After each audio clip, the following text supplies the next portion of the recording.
باپ باپ ہی ہوتا ہے۔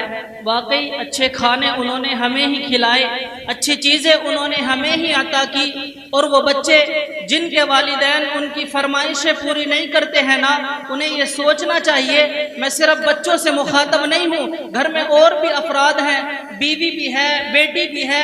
بیٹی کہتی ہے ابو آپ ہمارے لیے کچھ لاتے نہیں ہیں، بیوی اپنے شوہر سے کہتی ہے آپ ہمارے لیے کچھ لاتے نہیں ہیں۔ ارے اس بیچارے سے تو پوچھو اس کی مجبوری کیا ہے، صبح کو گھر سے نکل جاتا ہے، چاہے سردی ہو چاہے گرمی ہو، کوئی موٹر سائیکل پر جاتا ہے، کوئی بس میں بیٹھ کر جاتا ہے، کوئی دو بسیں بدل کر جاتا ہے، کوئی دو بسیں بدل کر جاتا ہے، بارش میں بھی جاتا ہے۔ کیوں جاتا ہے اسے معلوم ہے اگر چھٹی کروں گا تو تنخواہ کم ہو جائے گی، تنخواہ کم ہو جائے گی تو بچوں کا خرچہ کیسے پورا کروں گا، اسکول کی فیس بھی دینی ہے، بچوں کے لیے کپڑے بھی لانے ہیں، کھانے کا سامان بھی لانا ہے، ہر چیز ہمیں تیار ملتی ہے۔ اس کے سورس کون ہے؟ سورس ہمارے والدین ہیں۔ اور بہت پیاری بات اس بچے نے کہی، ماں کا پیار تو نظر آتا ہے، والد کے پیار کو محسوس کرنا پڑتا ہے۔ پوچھو ان سے جن کا باپ چلا گیا، والد ایک سایہ دار درخت ہے، جب کبھی درخت کو دیکھا ہے آپ نے، جب اس کے اوپر کے پتے گرم ہوتے ہیں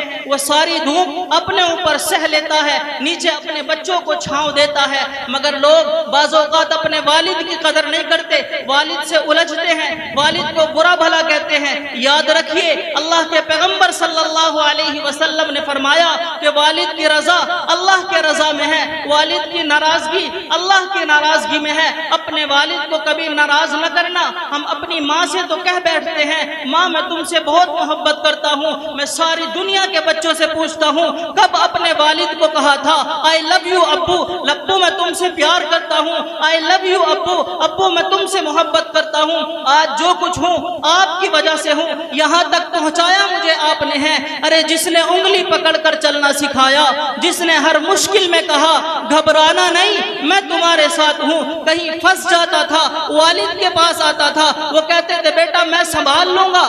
آج ابو نہیں ہے، پتہ چلتا ہے کون ہے جو سنبھالے گا، اب پتہ چلتا ہے کون ہے جو مشکل وقت میں ہمارا ساتھ دے گا۔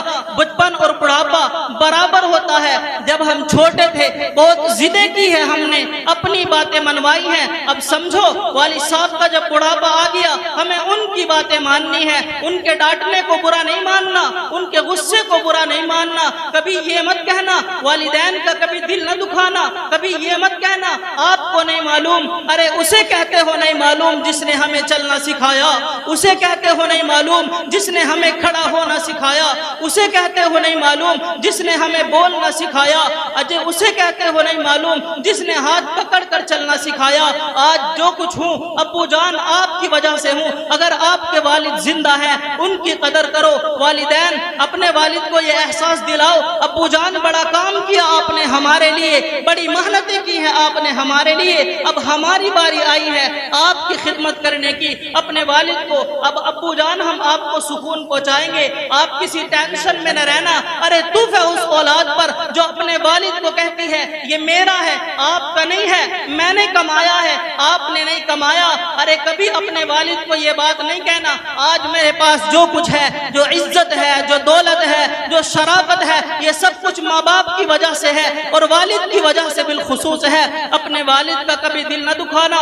خدا را اگر جن کے والدین زندہ ہیں ان کی قدر کرو، ان کی خدمت کرو، جن کے والدین چلے گئے ان کے لیے ایصال ثواب کیا کرو، ان کی قبروں پر جایا کرو، ان کے لیے دعائیں کیا کرو۔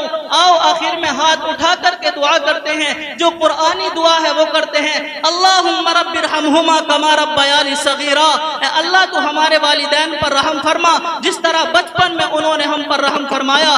جن کے والدین زندہ ہیں اللہ ان کو نیکیوں والی طویل زندگی عطا فرما، جن کے والدین دنیا سے چلے گئے اللہ ان کی قبروں کو جنت کا باغ بنا، اللہ ان کی بے حساب مغفرت فرما، اللہ ہمیں اپنے والدین کی قدردانی نصیب فرما۔ سبحان ربک رب العزت عما یصفون وسلام علی المرسلین والحمد للہ رب العالمین۔